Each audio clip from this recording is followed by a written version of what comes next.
Modi cabinet ने की बड़ी घोषणा। तुअर, उड़द और मसूर की खरीद सीमा बढ़ी। मौजूदा 25% से बढ़ाकर 40% की गई। तेलंगाना के सीएम केसीआर का बिहार दौरा। सीएम नीतीश कुमार से मुलाकात। कहा, सभी बिहारियों को अपना मानता हूं। नीतीश कुमार ने कहा, केंद्र ने नहीं दिया विशेष राज्य का दर्जा। अंकिता हत्याकांड को लेकर बीजेपी ने चलाया पापा का घड़ा फोड़ कार्यक्रम। माफ करिए, पाप का घड़ा फोड़ कार्यक्रम।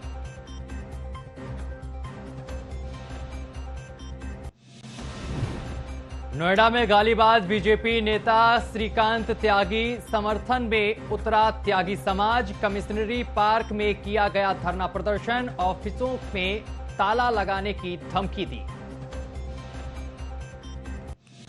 शराब नीति पर घमासान जारी। बीजेपी सांसदों ने एलजी को लिखा पत्र। सीएम केजरीवाल के आरोपों की जांच कराने की रखी मांग। नमस्कार, आप देख रहे हैं न्यूज वॉच इंडिया और मैं हूं आपके साथ सत्यम गौर। अंकिता हत्याकांड के बाद सियासी बवाल जारी है। वहीं हेमंत सोरेन के विधायक रायपुर के रिजॉर्ट में ठहरे हुए हैं, जिसको लेकर बीजेपी तमाम सवाल खड़े कर रही है। सोरेन सरकार के विरोध में बीजेपी ने पाप का घड़ा फोड़ कार्यक्रम चलाकर विरोध प्रदर्शन किया है। रिपोर्ट देखिए।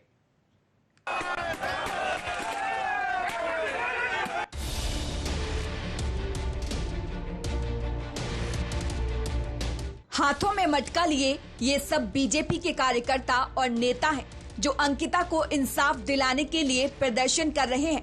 अंकिता हत्याकांड के बाद हेमंत सोरेन की सरकार भी घेरे में है, जिसके बाद सरकार के विरोध में बीजेपी ने पाप का घड़ा फोड़ कार्यक्रम चलाया है।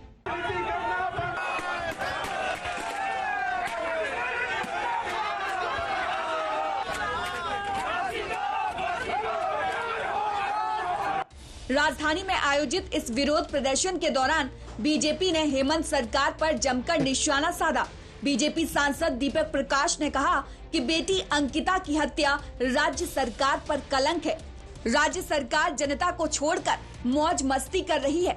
बीजेपी नेताओं ने कहा कि अंकिता के हत्यारे शाहरुख और उसके साथियों को जल्द फांसी की सजा होनी चाहिए। इसके लिए इनकी सुनवाई फास्ट ट्रैक कोर्ट में होनी चाहिए। अंकिता की हत्या के बाद झारखंड में माहौल तनावपूर्ण बना हुआ है। रोज इस मामले में नए नए खुलासे हो रहे हैं। घटना को लेकर लोगों में काफी आक्रोश है। लोग इसे लव जिहाद का मामला बता रहे हैं। इस बीच इस केस में एक अहम खुलासा हुआ है। अंकिता के पिता ने बताया कि आरोपी शाहरुख अंकिता को इस्लाम कबूल कर शादी करने के लिए दबाव डालता था और जब अंकिता नहीं मानी तो उसने उसकी हत्या कर दी। दूसरी तरफ झारखंड में खनन पट्टा मामले में हेमंत सोरेन घिरे हुए हैं। वहीं यूपीए के विधायक पहले ही झारखंड से छत्तीसगढ़ शिफ्ट कर दिए गए हैं, जो रायपुर में मौज मस्ती कर रहे हैं। झारखंड की जनता त्रस्त है। सोरेन खनन पट्टा मामले में फंसे हुए हैं। सरकार चारों तरफ से घिरी हुई है, तो जनता भी देख रही है कि कैसे राज्य तमाम संकटों से घिरा हुआ है और झारखंड की सरकार छत्तीसगढ़ में मस्ती काट रही है।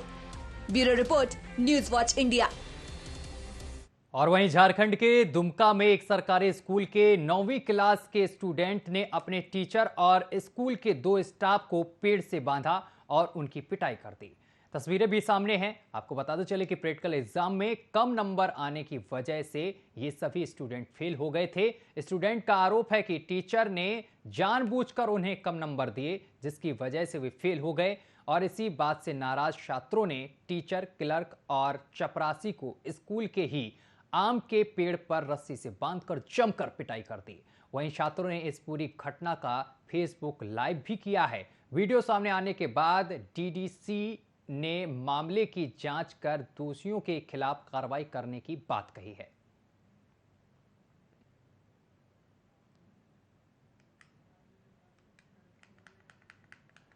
तो आपको बताते चले कि छात्रों ने किस तरीके से पिटाई की है, जिसका वीडियो भी सोशल मीडिया पर तेजी से वायरल हो रहा है। नंबर कम दिए जाने का आरोप लगाया छात्रों ने, जिसके बाद जमकर टीचर की पिटाई कर दी है और जिसका वीडियो भी तेजी से सोशल मीडिया पर वायरल हो रहा है।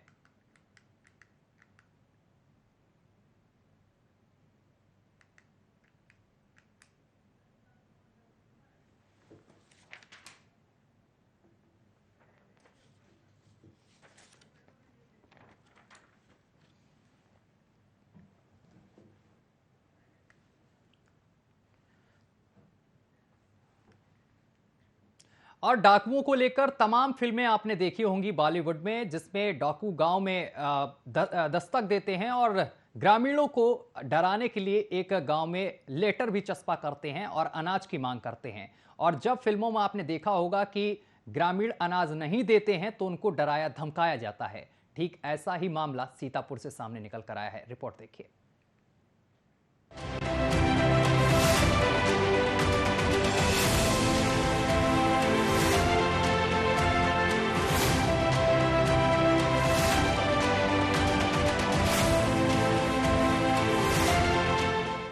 सावधान, डाकू इज बैक। कितने आदमी थे, दो थे सरदार। ये फिल्मी डायलॉग तो आपने सुना ही होगा और गब्बर को भी आप भली भांति जानते ही होंगे, जो कि गांव वालों के लिए फरमान जारी किया करता था, गांव वालों से पैसा वसूलता था। अब आप इस खत को ध्यान से देखिए, जिसमें लिखा है मैं डाकुओं का सरदार। जिसमें लिखा है मैं डाकुओं का सरदार। गांव वालों, तुम कितना जागते रहोगे, दीपावली तक सारा गांव लूट लेंगे और छोटे बच्चों की किडनी भी निकाल लेंगे। ये किसी फिल्म की कहानी नहीं है, ये कहानी है सीतापुर के गौड़ापुरवा गांव की। ये कहानी है डाकुओं के सरदार की, जिसने गांव वालों के लिए गजब का फरमान जारी किया है। डाकुओं के सरदार ने गांव वालों के लिए दीवार पर पोस्टर चस्पा कर दिया है, जिसमें गांव वालों को धमकी देते हुए लिखा कि कब तक जागते रहोगे, सभी के घरों में लूट होगी, सभी की मौत होगी। माहौल यहाँ है सर कि रात रात चोर आते हैं, कहीं गन्ने में घुसते हैं, कहीं कहीं घुसते हैं। रात पूरी रात लोग जागते हैं, टार्चें गन्नों में लगती हैं तो सब लोग डरते हैं। बच्चे स्कूल भी नहीं जाते हैं, उठा ले जाते हैं, बच्चों की किडनी भी निकाल लेते हैं, उनको मार देते हैं। जैसे घास फूस कोई गया तो वहाँ पकड़ लेते हैं, उनको मार देते हैं, बहुत मारते हैं। किसी की टांग तोड़ देते हैं, किसी का गोड़ तोड़ देते हैं। इसके पहले कोई घटनाएं हुई ऐसी? इस गांव में घटना ऐसी नहीं हुई पाई है, मतलब कि रात रात सब लोग जागते रहते हैं, इसलिए आ नहीं पाते हैं। दीपावली तक बोला है कि लूट लेंगे ये गाँव। डाकुओं के सरदार ने 2000 रुपए प्रति घर से इकट्ठा कर पेड़ के पास छोड़ जाने की बात कही है और अगर ऐसा नहीं किया गया तो कोई जिंदा नहीं बचेगा। जिसके बाद गांव में हड़कंप मच गया, गांव वाले दहशत में जीने को मजबूर हैं। ये चोरी करैया, लड़का टिटनी निकलवैया है। कौन लोग हैं ये लोग? अब ये पता नहीं भैया कौन लोग चोरी कर रहा है, अत्ता तो हम देखे ना है।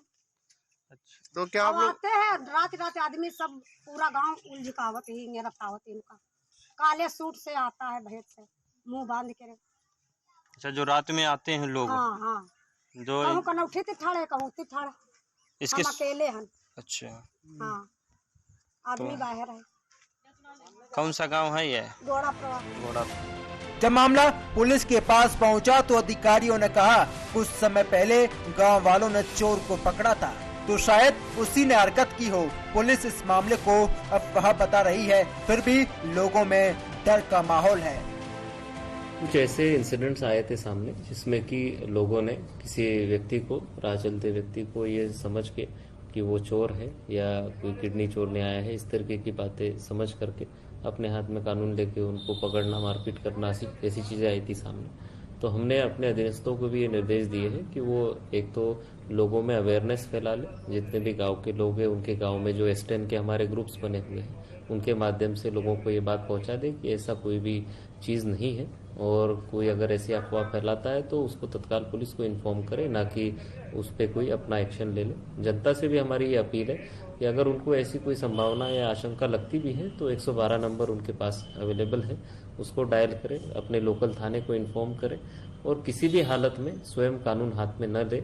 किसी व्यक्ति को पकड़ना, उसको मारपीट करना, ये सब चीज़ें स्वयं नहीं करनी चाहिए, क्योंकि अगर ऐसे दृष्टांत सामने आते हैं तो ज़रूर उस पर कानूनी कार्रवाई करनी भी पड़ती है और उन पे जिन लोगों ने कानून हाथ में लिया फिर उनको भी उसका सामना करना पड़ता है। तो इसमें कई बार नए बच्चे भी इन्वॉल्व रहते हैं जिनके भविष्य की भी चीज़ें सामने आ जाती है। तो सबसे ये अपील है कि अगर एक तो पहली चीज़ किसी अफवाह पे ध्यान न दें और अगर कोई ऐसी आशंका किसी को अपने क्षेत्र में लगती है तो उसकी सूचना पुलिस को दे दे, ना कि स्वयं कानून हाथ में ले ले, क्योंकि कानून हाथ में लेने के बाद में कार्रवाई उनके खिलाफ भी हो सकती है। गांव वालों की आंखों में खौफ है, चेहरे पर दहशत है। ये लोग पुलिस से सुरक्षा की मांग कर रहे हैं। अब डाकू की धमकी किसी की शरारत है या हकीकत, इन दोनों ही सूरत में गांव वाले डरे हुए हैं। हालांकि इस दौरान ग्रामीणों को सतर्क रहने की जरूरत है, साथ ही पुलिस को सुरक्षा व्यवस्था करने की जरूरत है। सीतापुर से न्यूज वॉच इंडिया के लिए रमेश सिंह की रिपोर्ट। और अगली खबर भी सीतापुर से है, जहां सीतापुर में दिल दहला देने वाला एक मामला सामने निकल कर आया है, जहां डॉक्टरों ने मरीज का तभी तक इलाज किया जब तक उसके पास रुपए थे, लेकिन परिवार के पास से रुपए खत्म हो गए तो परिजनों और मरीज को अस्पताल से बाहर फेंक दिया। रिपोर्ट देखिए।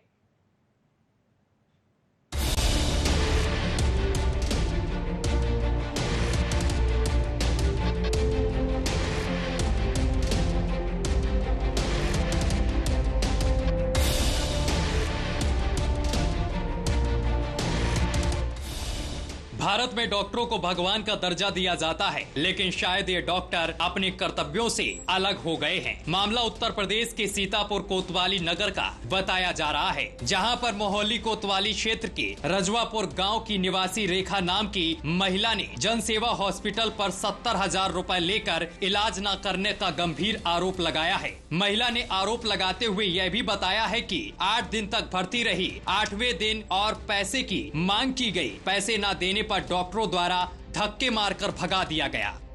खाली सूजन है। हाँ। और फिर जब करवट लेते हैं तो कोक पिराने लगती है। इधर को करवट ले, इधर वहाँ जहाँ भर्ती हुई थी वहाँ क्या बताया गया? यही बताया था उन्होंने। हाँ। हमारी कोई सुनवाई नहीं हुई। रुपया बताओ 70,000 लेंगे। हाँ, रुपया लेंगे कितने? कोई 70,000 और कोई सुनवाई ना हुई। इनसे हमने बोली, इनने हमको दबड़िया लिया तो हमने कहा कोई चीज को फायदा नहीं है तो दवाई लेने से क्या फायदा है। कितने दिन से उनके अस्पताल में पड़ी थी? आज 9 दिन उधर हो गया, 8 दिन इधर। जिसके बाद पीड़िता अपने परिजनों के साथ जिला अधिकारी कार्यालय पहुंची, जहां पर जिला अधिकारी को प्रार्थना पत्र देते हुए न्याय की गुहार लगाई है। ये मोहल्ली रजवापुर गांव है। हाँ। यहाँ जिला अस्पताल महिला में आई हुई थी। हाँ। फिर यहाँ से तोमर, JS तोमर, संजय दीक्षित, ये दोनों लोग आए, बहला फुसला कर अपने हॉस्पिटल ले गए। कहने लगे यहाँ कोई काम नहीं होगा जिला अस्पताल में, चलिए हमारे अस्पताल, वहाँ तुम्हारा हम सीजर कर देंगे, बच्चे भी मिल जाएंगे। 2 बच्चे थे इसके पेट में, दोनों इन्होंने पेट फाड़ा और पता नहीं कैसे दोनों बच्चों को एक्सपायर कर दिया, जबकि अल्ट्रासाउंड उसके पास था, जीवित बच्चे दोनों थे। एक्सपायर हो गए बच्चे, पेट फाड़ के निकाल दिया। उसके बाद ये इसकी हालत गंभीर हुई। 70,000 रुपया उन्होंने ले लिया, फिर मांगने लगे 7वें दिन और पैसा लाओ। जो पैसा नहीं दिया गया तो इसको धक्का मार के भगा दिया। आज 4 दिन से महिला डिस्ट्रिक्ट हॉस्पिटल में पड़ी है, अभी तक कोई कार्रवाई नहीं हुई, न कोई इलाज न कोई दवा, कुछ नहीं हुआ। जानकारी के मुताबिक जिला अधिकारी ने महिला मरीज को जिला अस्पताल सीतापुर इलाज के लिए भिजवाया है, जहां डॉक्टरों ने गंभीर हालत देखते हुए उसे लखनऊ ट्रामा सेंटर के लिए रेफर कर दिया है। अब देखना यह होगा कि मामला उजागर होने के बाद क्या स्वास्थ्य विभाग के आला अधिकारी ऐसे भ्रष्ट डॉक्टर व ऐसे अस्पताल जो सिर्फ अवैध वसूली करते हैं, इनके खिलाफ कोई ठोस कार्रवाई करता है या नहीं, या यूं ही खुले में छोड़ दिया जाता है। अन्य मरीजों की जिंदगी से खिलवाड़ करने के लिए यह तो आने वाला वक्त ही बताएगा। सीतापुर से संवाददाता रमेश की रिपोर्ट, न्यूज वॉच इंडिया।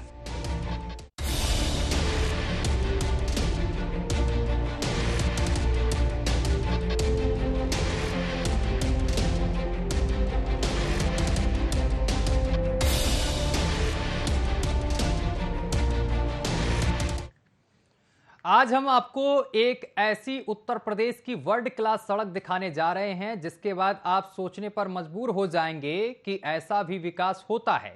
विकास ऐसा कि विकास भी देखकर पागल हो जाए कि आखिर किस तरीके का विकास हुआ है। रिपोर्ट देखिए।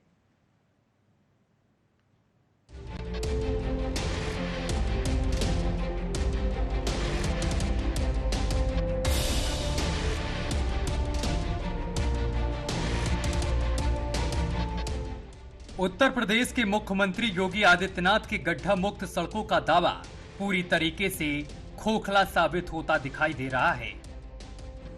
बरसात अब लगभग समाप्त हो चुकी है और मैं चाहूंगा कि जनपद स्तर पर जो भी सड़क निर्माण के लिए से संबंधित संस्थाएं हैं, PWD है, नगर विकास है, जिला पंचायत है, या फिर गन्ना विभाग की भी कुछ सड़कें होती हैं, मंडी समिति से भी जुड़ी हुई सड़कें हैं, इन सभी को गड्ढा मुक्त करने या नव निर्माण की प्रक्रिया के साथ तेजी के साथ आगे बढ़ाने का कार्य होना चाहिए।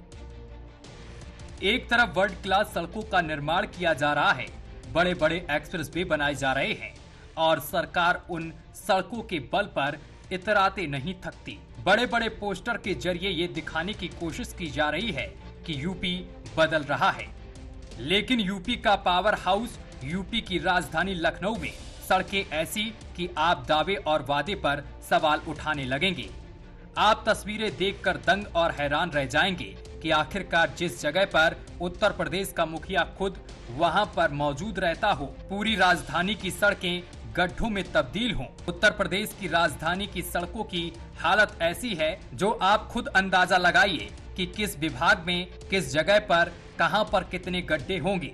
राजधानी के लोग हिचकोलों वाली मस्त सड़कों से मस्त हिचकोले खाते हुए सड़कों पर चलने का आनंद ले रहे हैं। शायद उनको इन्हीं हिचकोलों की आदत सी पड़ गई है। अधिकारी और स्थानीय विधायक, स्थानीय पार्षद यह सोच समझकर बैठ चुके हैं कि मुख्यमंत्री को कागजों पर तो सब कुछ सही दिखाई देगा, तो असल में बनवाने की क्या जरूरत है। स्थानीय लोगों ने बात करते हुए कहा है कि हाल क्या है सड़कों का न पूछो, अभी भूल कर इधर आना गलत हो गया। 4 साल हो गया। एक बार पर्सनली हम लोगों ने मिल करके यहाँ पे मलबा डलवाया था, लेकिन वो भी कोई कारगर नहीं साबित हुआ। दोबारा फिर हम लोगों ने बोला अब देखिए ये पता नहीं कब तक बन के तैयार होगी इसका कुछ। हम तो चाहते हैं कि आप लोग इस बात को कहीं दूर दूर तक फैलाएं, कम से कम हमारी रोड तो बन जाए, क्योंकि हम लोग भी यहाँ व्यापार करते हैं, व्यापार का भी बहुत नुकसान हो रहा है। भाई बच्चे फैमिलीज जो आती जाती हैं, कई बार रिक्शा पलट चुका है, ये सब हुआ है, वो तो हो ही चुका है, बट हम लोग का व्यापार भी बहुत ज्यादा क्षतिग्रस्त हुआ है। उत्तर प्रदेश की राजधानी लखनऊ के जनकपुरम इलाके में अधिकतर सड़कों की हालत बर्बाद हो चुकी है। सड़कों पर हिचकोलों खाते हुए गाड़ियां आप तस्वीरों में देख सकते हैं कि किस तरह से स्कूल जाने वाली गाड़ियां भी हिचकोले खा रही हैं और मासूमों की जान के साथ खिलवाड़ हो रहा है। इस सड़क पर 500 मीटर में लगभग 100 गड्ढे, लेकिन इस बाबत ये अंदाजा लगाया जा सकता है कि जैसे दिया तले अंधेरा होता है, उसी तरह लखनऊ में भी सड़कों का हाल बेहाल है। 4 साल से ऐसे ही है तो 3 साल से इसकी बहुत बुरी दशा है जिसका कोई हद नहीं है। यहाँ पे कितने बच्चे फंस जाते हैं, कितनी एक्सीडेंट होती हैं, मतलब रोज 2-4 गाड़ियाँ फंसती रहती हैं। क्या आप लोगों ने कभी शासन प्रशासन या इसके लिए शासन प्रशासन ने हर चीज सबको लिख के भेज दिया गया, सारी चीजें हो चुकी हैं, ठीक है। क्या अभी तक इस पे लेकिन इस पे कोई कार्रवाई नहीं हो रही। यहाँ के विधायक जो यहाँ के विधायक नीरज बोरा का क्षेत्र लग रहा था, आज तक उन्होंने कुछ किया नहीं। मुझे पता है कि इसका रोड का पैसा सैंक्शन हो चुका था और वो पैसा यहाँ लगा नहीं, वो पैसा कहाँ चला गया पता नहीं। आप स्थानीय लोगों ने हम लोगों ने जब इस पे बहुत ज़्यादा इस रोड को बंद करा दिया, सारी चीज़ें करा ली, तब इस पे योगेश शुक्ला जी आए थे, विधायक बक्सी तालाब। उन्होंने आश्वासन दिया था, उन्हीं के थ्रू ये जो भी मलबा पड़ा है, मलबा पड़ा है। लोगों का आरोप है कि विधायक नीरज बोरा से सड़कों के लिए शिकायत की गई तो विधायक महोदय फौरी तौर पर मना कर दिया। आप सोचिए कि आखिरकार विधायक को अपने क्षेत्र से इस तरीके से भाग जाना और किनारा कर लेना कितना सही है। नेताओं को चुनाव के समय वादे करना तो बहुत आसान होता है, लेकिन उनको पूरा करने में शायद उनको सारा कार्यकाल भी अधूरा लगता है, क्योंकि जनकपुरम क्षेत्र से पार्षद हैं कि शिवा चांद सिद्दीकी पूरा कार्यकाल बीतने वाला है, लेकिन अपने क्षेत्र की सड़कों को सही नहीं करा पाई। लेकिन सवाल उठता है कि सरकार के इतने प्रयासों के बावजूद भी सड़कें गड्ढा मुक्त क्यों नहीं हो पा रही हैं? बार बार सीएम योगी ये कहते नहीं थकते कि हमारी सरकार लोगों के लिए प्रतिबद्ध, लेकिन शायद ये बात अधिकारियों और जनप्रतिनिधियों तक ये बात नहीं पहुंच पा रही है। संवाददाता रोहित रस्तोगी के साथ न्यूज वॉच इंडिया, लखनऊ। और रामपुर में नगर पालिका की जमीन पर लोगों ने कब्जा कर रखा था और साथ ही करीब 40 साल पुराने हरे भरे पेड़ भी यहां पर खड़े थे, जिनको कब्जा धारकों ने अब काट लिया है, जिसके बाद प्रशासन सतर्क हुआ और अब कार्रवाई भी की जा रही है। रिपोर्ट देखिए। रामपुर में राष्ट्रीय राजमार्ग 24 पर सिविल लाइन इलाके में शिवधर्म कांटे के पास नगर पालिका की जमीन पर कब्जेदारों ने कब्जा कर रखा था। कब्जा ही नहीं बल्कि इस जमीन पर खड़े करीब 40 साल पुराने हरे भरे दर्जन भर पेड़ भी खड़े थे, जो कब्जेदारों ने काट डाले। नगर पालिका की ये जमीन रेलवे लाइन के पास बिजली घर के सामने है और वहीं पास में शिवधर्म कांटा है और कब्जा करने का आरोप शिवधर्म कांटा के मालिक पर है। हालांकि खबर दिखाए जाने के बाद धर्म कांटा का मालिक फरार हो चुका है। पुलिस जब मौके पर पहुंची तो वहां पेड़ काटने वाले मजदूर को गिरफ्तार कर लिया। मजदूर का कहना है कि उसे सिर्फ पेड़ काटने को कहा गया था, इसके पीछे किसकी क्या मंशा थी उसे नहीं पता। हम पालूलू मार रहे हैं, पालूलू मार रहे थे तो मैं 2 आदमी मतलब पालूलू मार रहे हैं पेड़। देखो मेरा डिलीवर से तो मतलब मालिक ने मतलब कटवा दिया है और डिलीवर साहब मुझे खाना हमें लिखाया।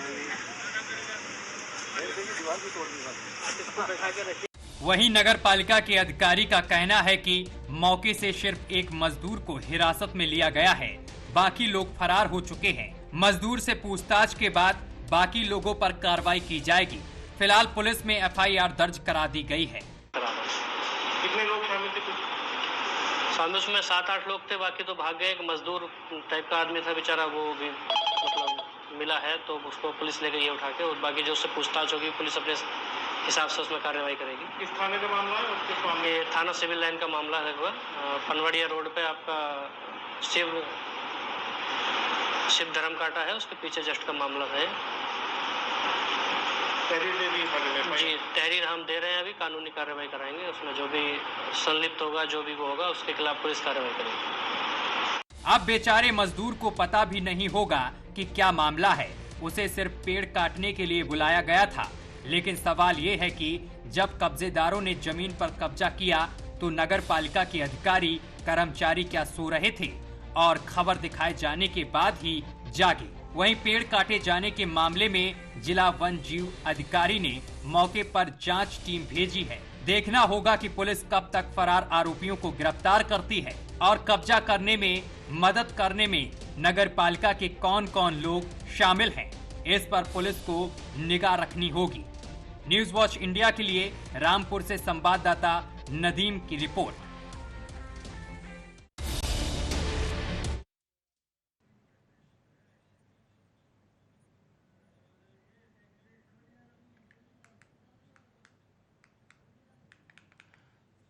तो ये तस्वीरें हम आपको दिखा रहे हैं जहां पर बड़ी कार्रवाई अब की जा रही है। लगातार आरोपियों की धरपकड़ के लिए पुलिस छापेमारी कर रही है।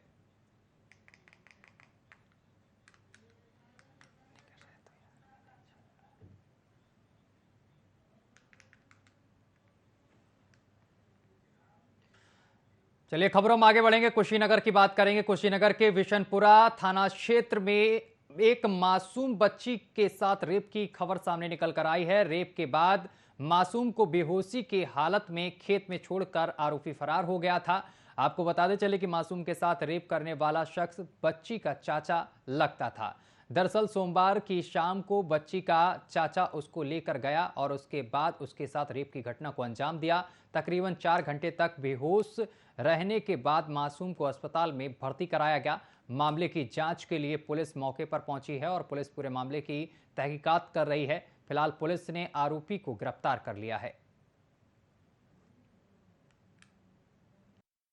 कल दिनांक 29/8/22 को थाना अंतर्गत विशनपुरा सायकाल में अभियुक्त रवि राय उम्र लगभग 22 वर्ष द्वारा एक बच्ची को खिलाने के बहाने ले जाकर दुष्कर्म किया गया। प्रकरण पुलिस के संज्ञान में आने पर त्वरित कार्रवाई करते हुए अभियुक्त पंजीकृत कर अभियुक्त को गिरफ्तार कर लिया गया है। मजलूम को चिकित्सा के लिए चिकित्सालय भेज दिया गया है। प्रकरण में अन्य समस्त पहलुओं पर समस्त विधिक कार्रवाई की जा रही है। फोरेंसिक यूनिट द्वारा भी साक्ष्य संकलन।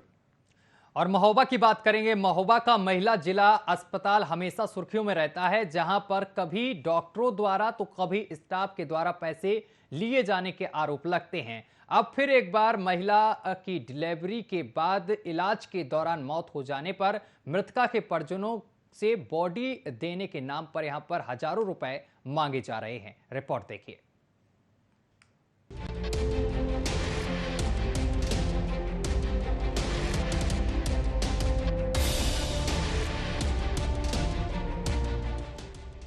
स्वास्थ्य व्यवस्थाओं को लेकर सरकार हर संभव प्रयास कर रही है, लेकिन महोबा में महिला जिला अस्पताल में इलाज के नाम पर अक्सर तीमारदारों से पैसा वसूलने और स्टाफ द्वारा लापरवाही के आरोप लगते रहते हैं। अब एक बार फिर वसूली के आरोपों को लेकर यह अस्पताल सुर्खियों में है। दरअसल चरखारी के मड़वासन गांव के रहने वाले मोहम्मद सद्दू की पत्नी सूवी को डिलीवरी के लिए महिला जिला अस्पताल में भर्ती कराया गया था, जहां इलाज के दौरान महिला की मौत हो गई, जिसके बाद मृतका के परिजनों ने जमकर हंगामा काटा और डॉक्टर पर इलाज के नाम पर 5,000 रुपए लेने का आरोप लगाया। इतना ही नहीं, मृतका की बॉडी देने के नाम पर 3,000 रुपए की मांग की गई, ऐसा आरोप है। क्योंकि जब हमारी बहू के बच्चा हुआ, हम लोगों ने 5,000 भी जमा करा, सब कुछ करने के बावजूद भी लापरवाही की गई है। जब दर्द हुआ हम लोग गए वहाँ पर, कोई ने सुनवाई नहीं की, ना कोई था यहाँ पे। ब्लड लेने गए थे, डॉक्टर ने ऑपरेशन के लिए थे 5,000। डॉक्टर को 5,000 गुप्ता मोटे से हैं, वर्मा जी हैं।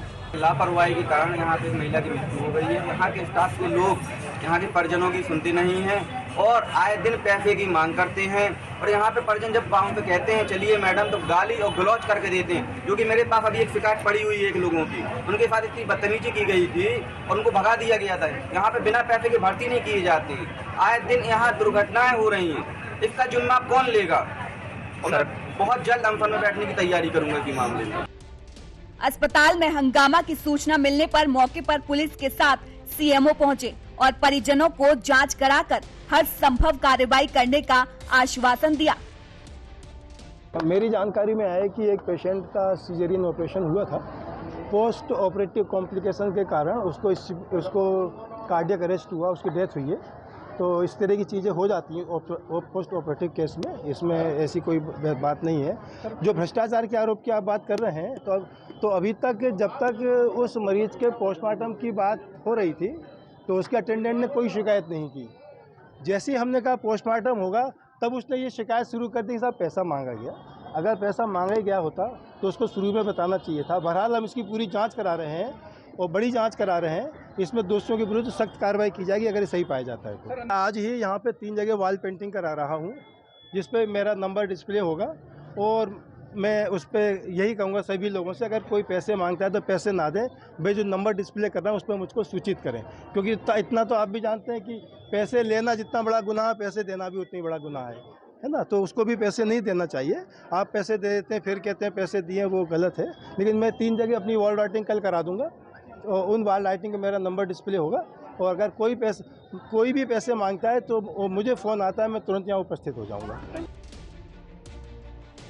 अस्पताल पर पैसे की वसूली का आरोप कोई पहली बार नहीं लगा है, लेकिन सबसे बड़ा सवाल ये है कि तमाम आरोपों में घिरे रहने के बावजूद भी अस्पताल प्रशासन पर कोई कार्रवाई क्यों नहीं होती, जबकि हर बार प्रशासन कार्रवाई का आश्वासन देता है। महोबा से न्यूज वॉच इंडिया के लिए संवाददाता सागर की रिपोर्ट।